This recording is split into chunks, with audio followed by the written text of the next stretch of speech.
대한예수교장로회 합동총회가 오는 13일까지 제103회 정기총회를 개최합니다. 첫날 총회 임원 선거에서 대구 반야월교회 이승희 목사가 신임 총회장으로 선출됐습니다. 프랑스 대학생들이 거리의 노숙자들에게 복음을 전하며 말씀을 삶으로 실천하고 있습니다. 파리 시내에만 8천여 명에 달하는 노숙자들의 갱생을 위해 복음을 든 청년 대학생들이 거리로 나섰습니다. 국내 3만여 명의 북향민들을 위해 사역을 펼치는 김디모대 박예영 선교사 부부. 복음 통일을 위한 말씀 훈련과 일터 사역, 그리고 미래를 내다보고 준비하는 통일 사역으로 북향민들을 섬기고 있습니다.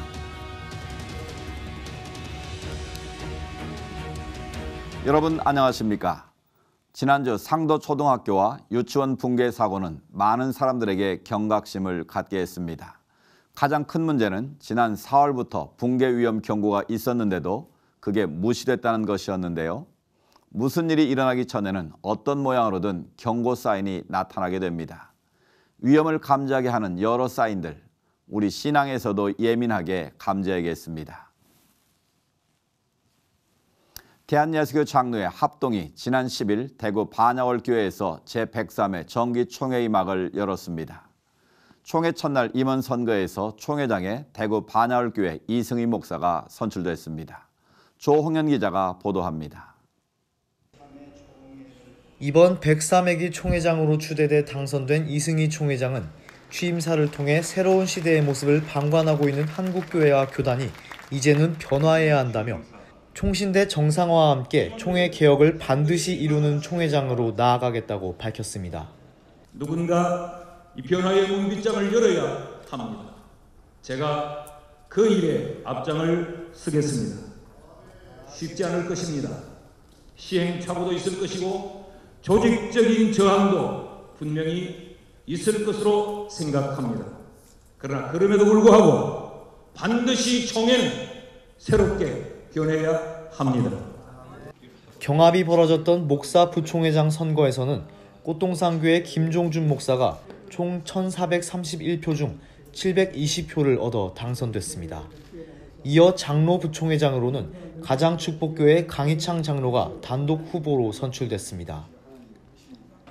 임원 선거에 앞서 이번 103회 총회에 부서기에 입후보했지만 자격을 얻지 못한 김용대 목사에 대해 평양로의 강재식 목사와 전남 제1로의 한기승 목사 등이 김 목사의 후보 자격을 인정해 줄 것을 요청했지만 끝내 후보 자격을 얻지 못했습니다. 이 과정에서 별다른 반발 없이 임원 선거가 진행됐고 투표는 작년에 비해 많아진 기표소와 도우미로 나선 반야월교회 성도들의 적극적인 섬김으로 원활하게 이루어졌습니다. 이번 103회 총회에서는 전체 1,592명 총대 중 1,447명의 출석으로 개회했고 주요 안건으로는 총신대 정상화에 대한 논의와 상비부 운영 재정비 등 제도 개선 안건이 논의됐습니다. 변화하라를 주제로 이번 정기총회를 진행하는 대한예수교 장로회 합동교단은 시대의 요구에 따라 교회와 민족의 희망을 주는 교단으로 나아갈 것을 다짐했습니다. 시채널 뉴스 조홍현입니다. 대한예수교 장로회 통합총회가 익산에 있는 이리 신광교회에서 거룩한 교회 민족의 동반자를 주제로 제103회 정기총회를 개막했습니다. 총회장에는 평촌교회 리명성 목사가, 부총회장에는 부산 백양록교회 김태영 목사가 선출됐습니다. 김효정 기자입니다. 대한예수교 장로회 통합 신임 총회장으로 추대된 림형성 목사는 1919년 3.1운동 당시 교회들은 극소수에 불과했지만 기도를 통해 민족의 소망이 됐다며 세속화로 인해 끊임없이 위협받고 영적인 능력을 잃어버린 한국교회가 다시 한번 영적 부흥을 일으켜 민족의 동반자가 되길 바란다고 말했습니다. 지금 우리 한국교회는 매우 어려운 때를 지금 맞이하고 있습니다. 여러 가지 참 교회가 잘 성장하지 못하는 그런 상황이고 안팎으로 많은 도전이 있습니다. 제가 총회장을 하는 동안 무엇보다도 한국교회 영적 부흥을 위해서 모든 성도들이 기도할 수 있도록 그렇게 모든 목회 자료를 제공하면서 성도들과 함께 기도하도록 그렇게 힘쓰도록 하겠습니다. 단독 후보로 출마했던 김태영 목사와 차주욱 장로는 투표를 통해 각각 목사 부총회장과 장로 부총회장에 무난히 선출됐습니다. 선출된 두 부총회장은 교단의 최대 현안인 신뢰 회복, 그리고 동성애와 이슬람 등 외부 세력으로부터 복음적 가치 수호를 위해 최선을 다하겠다고 입을 모았습니다. 김태영 신임 목사 부총회장은 현재 한국교회는 교단 안팎의 위협 속에 위중한 시기에 직면해 있다며 교회의 본질 회복, 총회 혁신과 다음 세대 부흥, 북한 지역에 섬길 미래 일꾼 양성 등을 위해 전력할 것을 약속했습니다. 우리 한국교회가 지금부터 만 80년 전에 신사참배를 가게 됐습니다. 그런 부끄러움을 안고 참 고통 중에 있었는데 지금 국내외적으로 기독교에 따가운 시선이 있습니다. 우리가 연합을 해서 해야 될 일도 있고 우리 교단이 자체적으로 해야 될 일도 있는데 이번 아마 총회가 자정 능력을 발휘해서 좀 여러 염려를 근심을 없애게 하는 총회가 돼야 되겠다 생각이 들고요. 차주욱 신임 장로부총회장은 총회 현안 해결을 위해 목사 장로 간 가교 역할을 충실히 해낼 것을 약속하는 동시에 한국 사회와 교계에 심각한 피해를 주고 있는 동성애와 이슬람 세력으로부터 교회를 지켜나갈 것을 강조했습니다. 여러 가지 현안 사항을 해결하는 데 있어서 목사님과 장로님들의 가교적인 역할을 잘 해서 우리 총회가 바른 길로 갈 수 있도록 할 것이고, 또 지금 그 한국 사회, 교회에 많은 분들이 우려하고 심각한 피해를 주고 있는 이슬람이나 동성애나 차별금지법 이런 데 대해서도 교회와 노회를 보호하고 지켜내는데 최선을 다하겠습니다. 예장통합총회는 신임원 선출과 함께 103회기 주제를 영적 부흥으로 민족의 동반자 되게 하소서로 정하고 3.1운동 100주년을 맞는 2019년 한 해를 알차게 꾸려나갈 것이라고 다짐했습니다. 13일까지 이리 신광교회에서 진행되는 이번 총회에는 전국에서 모인 총대 1,400여 명이 참석했으며 동성애 관련 문제와 재판국 판결 헌의안 등을 논의합니다. C채널 뉴스 김효정입니다.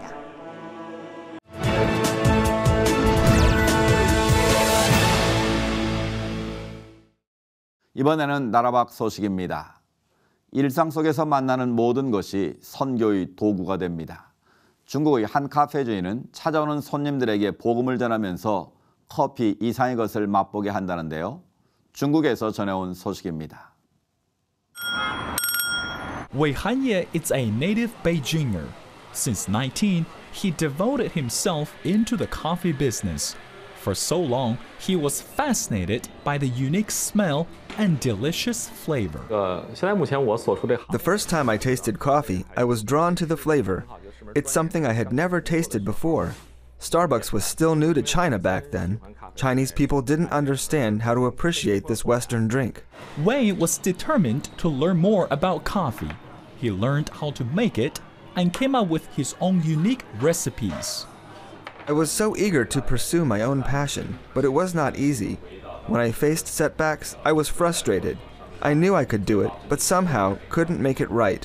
It seemed like something was missing. Wei began spending more time away from his family. His wife felt he was no longer dedicated to the marriage and their children. Then one day, Wei met a Christian friend and shared his frustration and concerns. After a long talk, Wei realized what was missing.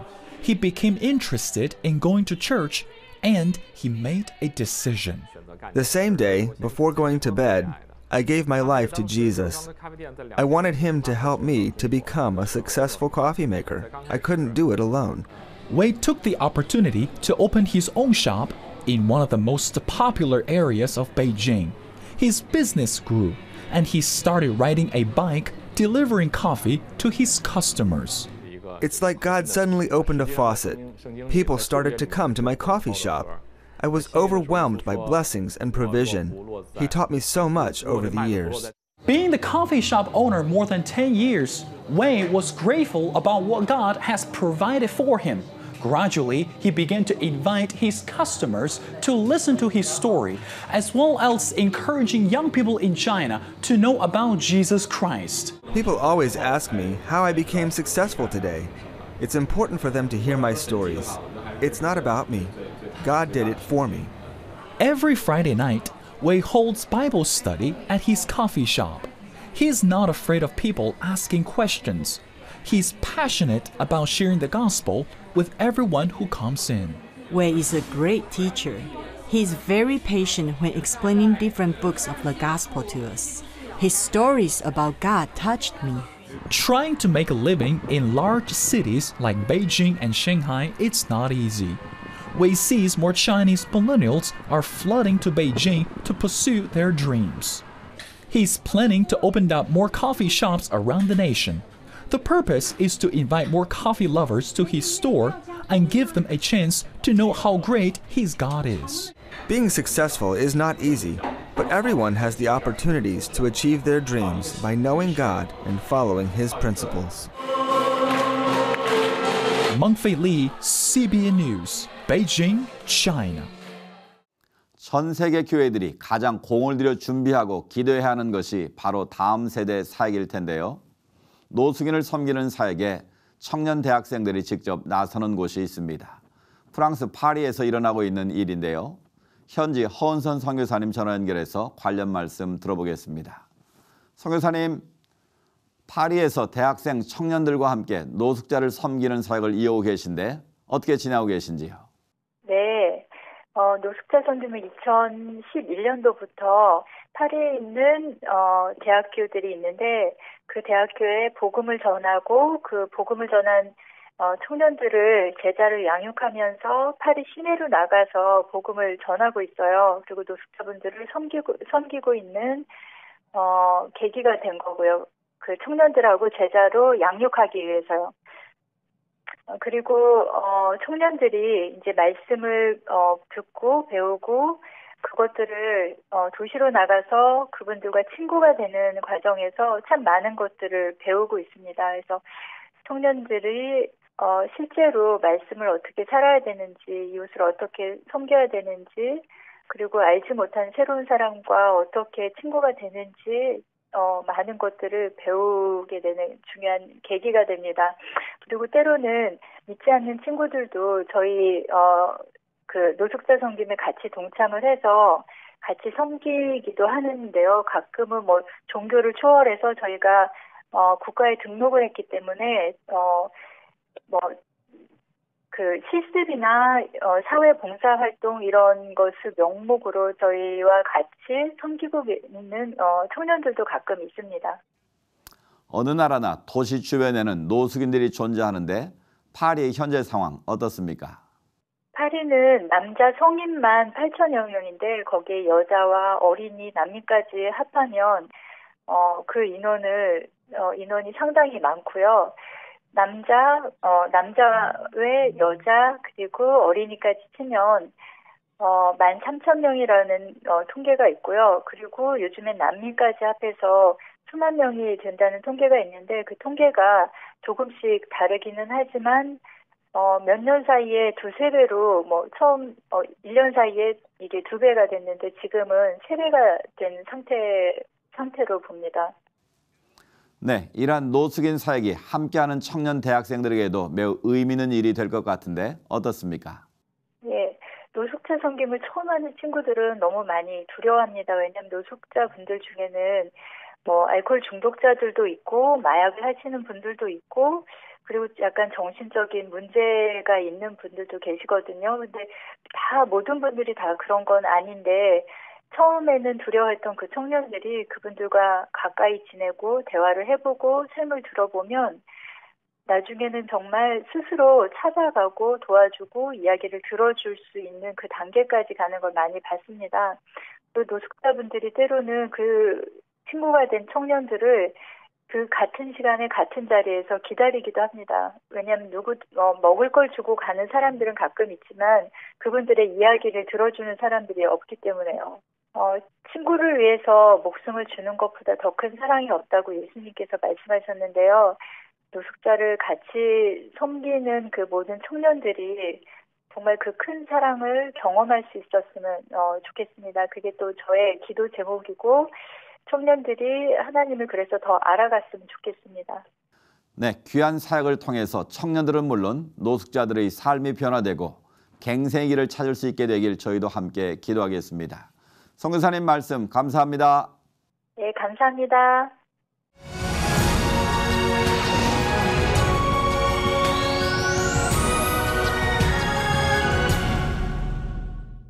국내 곳곳에서 주의 나라를 위해 다양한 모습으로 섬기는 하나님의 사람들이 있습니다. 오늘은 국내 북향민들을 섬기는 김디모데 목사님과 아내 박예영 선교사님 스튜디오에 모셨습니다. 안녕하십니까? 네, 안녕하세요. 반갑습니다. 북향민을 섬긴다고 제가 소개를 드리는데요. 우리가 뭐 탈북자다, 새텀이란 이름은 익숙한데 북향민 익숙치 않거든요. 어떤 내용인지 소개해 주시죠. 네, 북향민이란 북한이 고향인 분들을 말합니다. 네. 저는 고향이 전남 광주인데요. 북향민 출신인 제 아내가 좀 더 설명을 하면 네, 저는 함경북도에서 왔는데요. 저희 네. 지금 한국에 현재 지금 한 약 3만 2천 명의 북향민들이 지금 살고 있습니다. 네. 여성 비율은 한 70% 정도로 되고요. 전국 각지에 지금 흩어져서 살고 있고요. 그분들을 위한 사역을 저희가 하고 있습니다. 그러니까 북한에 고향을 두신 분들을 네. 북향민이다 이렇게 예, 부르시는 예. 거군요. 네, 네. 네. 그야말로 이제 목사님 가정은 복음 안에서 통일을 이미 이루신 것 같은데요. 우리 박예영 선교사님 언제 오시게 됐는지요? 예, 저는 첫 탈북은 97년도에 했고요. 22살 때. 그리고 또 다시 북송됐다가 다시 재탈북해서 나왔습니다. 그렇게 하고 2002년에 지금 한국에 왔고요. 그래서 한 16년이 되는데요. 그렇게 와서 하나님의 은혜로 지금 신학을 감리교 신학교에서 학부 대학원 다 마치고 미국 또 워싱턴 DC에 있는 웨슬리 신학대학원에서 지금 목회학 박사과정 밟고 있습니다. 네. 그리고 이렇게 잘생긴 남자를 만나서 결혼을 하고 이렇게 사역을 또 동역하게 됐습니다. 그렇군요. 두 분이 어떤 사역을 하고 계신지도 궁금한데요. 좀 구체적으로 소개해 주시죠. 네, 저희가 하고 있는 사역은 크게 세 가지인데요. 일터 사역, 통일 사역, 그리고 성경 사역입니다. 네. 먼저 제가 하고 있는 일터 사역은 북향민들과 함께 숙명여자대학교 앞에서 컵밥 식당을 운영하고 있습니다. 네. 네, 컵밥은 컵에 담겨져 있는 비빔밥인데 가격에 비해서 맛도 양도 좋고요. 무엇보다 조미료가 없는 건강식 식사라서 네. 하루에 한 300명 이상 오는 맛집으로 소문난 곳입니다. 그렇군요. 네. 예, 저는 한국에 와서 그 중보기도 사역을 한 10년간 했습니다. 그러다가 지금 3년 전부터 그 통일 코리아 협동조합이라는 곳에서 지금 이사장으로 한 3년째 지금 일을 하고 있는데요. 네. 우리 사업에 크게 세 가지 사업이 있는데요. 통일 문화 유통, 그리고 통일 사업 유통, 통일 지식 유통. 네. 그 사도행전 2장에 있는 그 공용, 이게 통용한다는 그 말에서 비롯해서 유통이라는 말을 저희가 좋아하는데요. 그래서 이 사업에서 가장 중점을 제 마음이 두고 있는 사역은 통일 사업 유통인데 네. 우리 북향민 사업가들이 지금 한국에서 사업을 하고 계시는 분들이 계시는데 이분들의 제품을 좀 이렇게 많이 홍보하고 알리고 그리고 판매하는 것까지 그리고 어떤 일들이 이렇게 어려운지 이런 걸 도우려고 하는데요. 이 일을 하는 가장 그런 큰 이유가 이분들이 통일된 이후에 고향에 돌아가서 이제 끼칠 영향력을 생각하면 기대가 되거든요. 그래서 그렇죠. 그런 일을 하고 있고 다른 뭐 이제 뭐 통통 콘서트도 하고 제가 세미나 포럼 이런 것도 하고 있고 그래서 이번 해에는 또 독일에 다녀오기도 했습니다. 그런 사업들 하고 있습니다. 네, 아주 다양한 사역을 하고 계신데요. 네네. 어쨌든 두 분의 사역은 그 남한에서 생활하고 있는 북향민들이 자립할 수 있도록 돕는 사역들 아니겠습니까? 예. 그럼 그분들이 스스로 생활할 수 있도록 자립하도록 돕는 것까지 목표가 있을 텐데 어떻습니까? 네, 일터 사역의 목표는 우리 북향민 청년들이 컵밥 사장이 되도록 창업의 길을 만드는 겁니다. 네. 6개월에서 1년 정도 같이 저희 식당에서 일을 하면서 요리 그리고 서비스, 고객 관리, 경영 이런 것들을 지금 배우고 있는데요. 한 명의 직원이 지금 창업을 준비하고 있습니다. 네, 최근에 북향민을 대상으로 한 구약 성경 캠프를 여셨다고요? 네, 며칠 전에 한 40여 명의 북향민들이 같이 했는데요. 아주 만족도가 높았습니다. 그래서 이제 신약 성경 캠프를 하면 참여하겠다고 언제 하느냐 하면서 이렇게 열의를 또 보여주기도 했습니다. 그렇군요. 북향민 성경 사역에 대한 비전은 2014년에 하나님께서 이해실 사모님의 구약 집중 집회를 들을 때 주셨고요. 네. 그 이후에 이 사단법인 생터 성경사역원에 북향민 사역 디렉터로 섬겨오면서 또 성경 캠프를 준비해 왔습니다. 성경 캠프에서 가장 보람 있은 것은 이 주제가 하나님 나라의 모델 통일 코리아였는데 그 통일 코리아를 세우는 데에 헌신하겠다고 하시는 분들이 굉장히 많았고요. 네. 복음 통일에 앞장서시겠다는 그런 결단하신 분들이 굉장히 많았습니다. 제 아내처럼 북향민 출신의 이런 성경 강사로 서서 북한 복음화를 위해서 또 앞장서겠다고 하시는 분들도 많았고요. 앞으로 하나님께서 이 성경 캠프를 통해서 하실 일 또한 기대가 많이 됩니다. 네. 최근 남북 관계가 긴박하게 이제 변화가 이루어지면서 두 분의 사역이 좀 더 빨리 북한에서도 이루어질 수 있지 않겠나라는 생각이 드는데 통일 이후에 북한의 사역 어떻게 기대하고 계신지요? 저는 통일 이후에도 먹이는 사역을 하고 싶습니다. 먹이는 사역? 네. 북한 대학 곳곳에 컵밥, 식당 같은 것을 창업을 해서 북한 주민들을 먹일 뿐만 아니라 또 하나님께서 북한의 곳곳 지역마다 정기적으로 이런 말씀 집회를 통해서 영혼의 양식을 먹이는 그런 사역을 생각하면 정말 행복합니다. 네. 저는 사역을 어떤 사역을 하든지 간에 그 16년 동안 한국에서 살면서 제가 크리스찬으로서 깨달은 것은 정말 살아내는 삶이었습니다. 네. 그래서 통일 이후에도 그 사랑이란 걸 받아보지 못한 우리 북한 주민들이 예수님의 사랑을 맛보고 좀 행복했으면 좋겠다는 마음이 큽니다. 그래서 어떤 사역을 하든 그런 일을 할 것 같습니다. 네. 마지막으로 북향민들을 위한 기도 제목 나눠주시면 저희가 함께 기도하겠습니다. 네, 북향민 성경 사역도 또 컵밥 창업과 관련된 일터 사역에도 많은 기도와 또 물질 후원이 필요합니다. 네, 기도와 후원 잘 부탁드리겠습니다. 우리 사모님도 기도 제목 나눠주시죠. 네, 저는 지금 이 방송을 보고 있는 우리 북향민 분들이 계신다면 좀 힘내라고 좀 얘기를 하고 싶습니다. 네. 왜냐하면 우리 지금 한국에 살고 있는 북향민들의 자살률이 우리 한국인들의 자살률의 3~4배가 되고 있습니다. 그래서 이분들이 좀 힘내라는 그런 기도를 우리 크리스찬 분들이 많이 해주셨으면 좋겠고요. 그리고 제가 지금 일을 하고 있는 우리 통일 코리아 협동조합에 아주 중요한 사업들이 많은데 이 사업들을 통해서 우리 북향민 사업가들이 그리고 우리 북향민들이 예수님을 더 깊이 만나고 훌륭한 사업가들로 좀 이렇게 성장해 갔으면 좋겠다는 바람입니다. 그 기도 부탁을 드립니다. 네, 국내에 함께 살아가고 있는 북향민들이 사회적 소외와 박탈감을 느끼지 않도록 노력하는 것이 중요하겠고요. 또 오늘 말씀하신 기도 제목들이 잘 이루어지도록 저희도 함께 기도하겠습니다. 오늘 말씀 감사합니다. 네, 감사합니다.